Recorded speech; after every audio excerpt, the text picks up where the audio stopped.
I was really a failure, like really, really, really, really, really, really, really a failure. Like I dropped out of college to make music, but then I stopped making music. I mean, like really like just, like not even an epic failure, just sort of like a sad, pathetic failure, just like kind of a real epic failure you could get behind. Like I tried this big thing and it failed and I lost everything. No, I just kind of like frittered my years away doing nothing and being in dead-end relationships and dead-end bands and stuff. And I didn't take responsibility for much. I kind of just like felt bad for myself and wondered why my life wasn't better and stuff like that. And then when I was about 26, I just realized that, wow, my life is not at all going the way I wanted it to go. Like, this is not what I expected. I was always the youngest guy. Like when I was like 16, I was in a band where everybody else was in their 20s, and I was like the songwriter and the singer, played guitar, and I was always like the kid. And then suddenly I was like 26 and I wasn't doing anything, and I was like, that just seemed like a little too old to be doing nothing. And you know, not long after, like David Foster Wallace put out the book Infinite Jest, and it really just it really depressed me. Because I was like, if I start right now, he's older than me, but if I started right now, I wouldn't get it done in time to be done with something, write something like that by the time I was his age and have it come out. It's not possible. So, I don't know, I was pretty disappointed with myself, and I kind of just I went to therapy, and basically with an amazing person who, I was just like, I'm not good at my life. I'm just bad at it, and I don't care what it is. I don't care what you tell me. Like I just want to not do this anymore. I just need to do something else. And I started just being, like, realizing how I was lazy, but lazy never felt right when I heard that. When I said that to myself, I was like, you're lazy. It wasn't that I was lazy. I was just really afraid. I was really afraid of failing. All my life I'd been precocious. And like I was like, you know, I was supposed to be smart and I was supposed to be creative. And I think hearing those things makes you scared that you're going to do something stupid or do something uninteresting, and no one will see you as smart or creative anymore. I've never been given any credit for being hardworking or being, you know, diligent or anything. And so all my credits were based in these like attributes that I had no control over. Like, oh, it was, you know, it's like being tall. Like, congratulations, you're tall. It's nothing you can even get excited about. So I realized that I'd kind of like been so afraid of failing and looking bad that I didn't do anything, that I just did nothing, you know, and I could claim some sort of safety in doing nothing. But then I decided, look, that's pathetic, and I need to work against all of my instincts and start doing things. So that's where, you know, I started a record company, built a new studio, and I started becoming aggressive and started like engaging culture, which was fun. I'd never like really engaged culture. I'd always been like if there was a bunch of people in New York City who like seemed cool, I would just like be sour grapes about it. I'd be very like, I don't want to go to that place. It's lame. All this, you know, those people, and they all think they're so cool. And I'd just be like really bitter. And I decided, look, why don't I just go and see if the 10% of those people are fun, just like every other 10, you know, like 10% of every group of people are pretty all right, you know.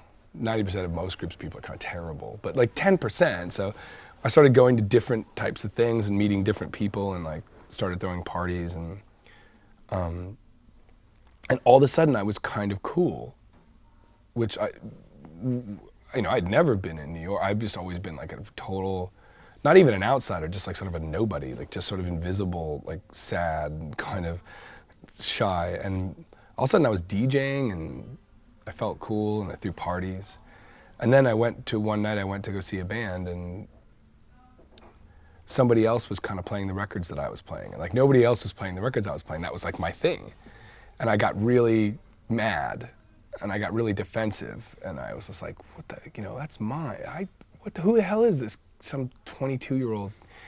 And I got really embarrassed by being like, these aren't your records. You didn't write them. You just play them. You just own them. You can't be proud of yourself for owning them.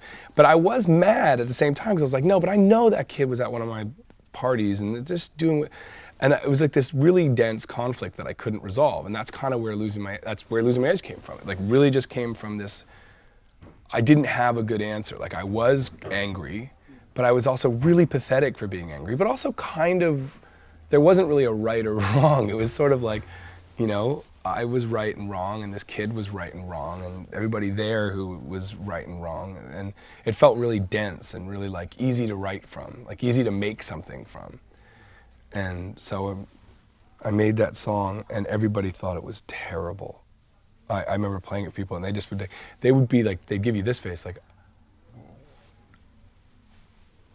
you know, like kind of like they don't want to say anything, and then ask you about like technical things, like, oh, what are the drums? And you're like, okay, you don't like this. And only Phil Mossman, who was the original LCD guitar player, was the only person who was like, I love this. And he was older than me. I think it had something to do with age. He was just like, I really love this. This is really funny.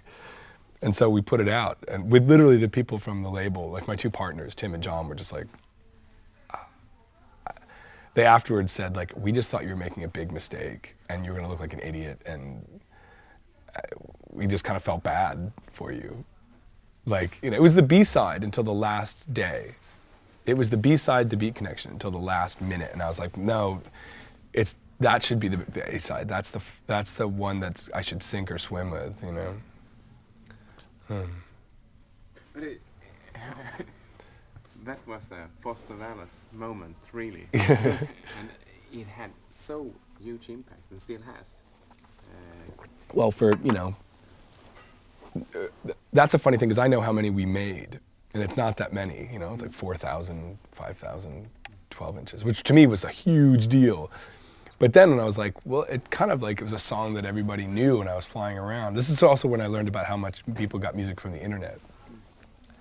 I was like, how did everybody know this thing? It's like, we've only sold, you know, 4,000 copies of it. And that's to stores, like, let alone, you know, so clearly some of them haven't gone home with people. Excuse me. And, but then I started meeting people. That's when I started making friends and meeting people that were other musicians. And it was just like kind of the story, partially the story of their lives too. Like I met the Optimo guys from Glasgow very early on. And they were just like, yeah, it just kind of felt like, you know, this is our lives, kind of this sad, you know, like wondering what to do with yourself kind of period of time. I don't know, and then I had a job. It was the first time I'd made music my whole life, but it was the first time I made music that was like, where I wasn't trying to be another thing that I thought I'm supposed to be. That I was just trying to actually be as much myself as I possibly could. Like the first time I'd ever done that. And I was actually rewarded for it, which was remarkable. Like actually people were liking it. And so that was a big change to me. And I've become like, and since then, like I've become a really intense proponent of my friends. Like I'm really, now it's been so long, and I'm really hardworking, and I'm effective, and I make, you know, good decisions, and I'm very like, you know, I'm reliable. And so a lot of people that only know me now, like, have this vision of me as being very like, very on top of things, like, you know, which is like, I was the worst disaster. So when I'm trying to like I'm like, you guys, you just make something, don't worry about it, just make it, like stop overthinking it, like just make it and put it out. And they're like, well, you can do that. I'm like, no, you have no idea. Like I spent my entire 20s, like you are now younger. Like I'm talking to some 27-year-old who thinks that I know what I'm talking, you know, like it's easy for me. And I was like, when I was your age, I was still 5 years from putting out Losing My Edge. Like I was 5 years still of complete and abject failure to go. So you're doing great, like you're actually doing fine.